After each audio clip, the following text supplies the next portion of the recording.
Hello viewers, আসসালামু আলাইকুম। কেমন আছেন সবাই? আশা করি ভালো আছেন। আমি আজ আপনাদের সাথে শেয়ার করব খুব ইউনিক একটা নাস্তা রেসিপি। প্রথমে একটা ফ্রাই প্যানে আমি সয়াবিন তেল দিয়ে দিব, তারপর দিয়ে দেবো রসুন কুচি। রসুন কুচিটা একটু ভেজে তারপর দিয়ে দেবো এখানে আমি মুরগির মাংসটা আমি ছোটো করে কেটে নিয়েছি। তারপর এখানে দিয়ে দেবো গাজর কুচি, গাজরটা আমি ছোটো করে কেটে নিয়েছি। তারপর দিয়ে দেবো আলুটা আমি ছোটো করে কেটে নিয়েছি। আপনারা চাইলে এই উপকরণগুলো কিন্তু চিকন চিকন করে কেটে নিতে পারেন। তারপর এখানে দিয়ে দেবো লবণ ও চিকেন কারি মশলা। তারপর দেবো ভাজা জিরার গুঁড়া, কাঁচামরিচ কুচি,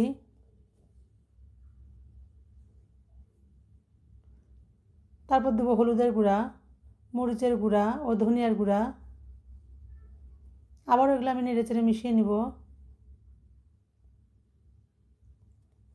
এবার এটা ঢাকা দিয়ে মাংস ও সবজিগুলো আমি সিদ্ধ করে নিব।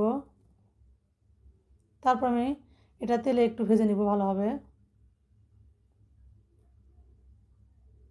তো আমি মাংসটা সিদ্ধ হওয়া পর্যন্ত এটা রান্না করে নিব।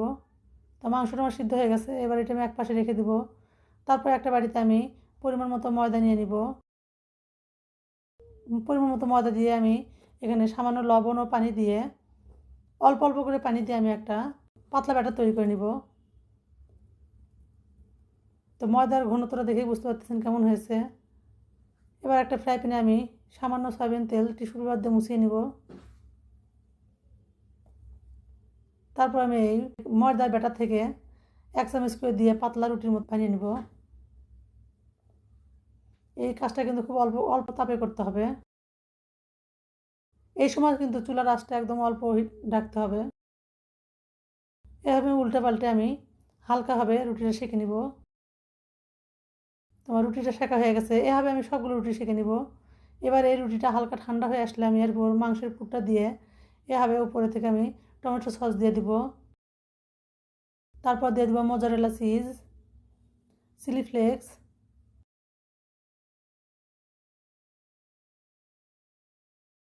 এভাবে আমি ভাজ করে নিব। তো এভাবে আমি সবগুলো নাস্তা বানিয়ে নিব।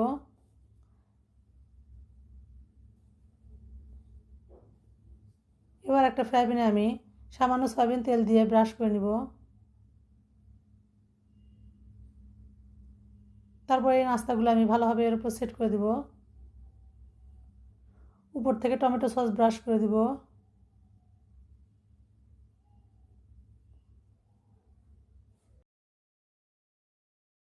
আবারও আমি এখানে মোজারেলা চিজ দিয়ে দিব। অল্প আঁচে ঢেকে রেখে দেবো 5 মিনিট। 5 মিনিট পর আপনাদের আমি ঢাকনা খুলে দেখাচ্ছি কতটা সুন্দর ও লোভনীয় হয়েছে। এই নাস্তাটা খেতে কিন্তু অসম্ভব মজা হয়। আপনারা এভাবে একবার ট্রাই করে দেখতে পারেন, আশা করি ভালো লাগবে। আল্লাহ হাফেজ।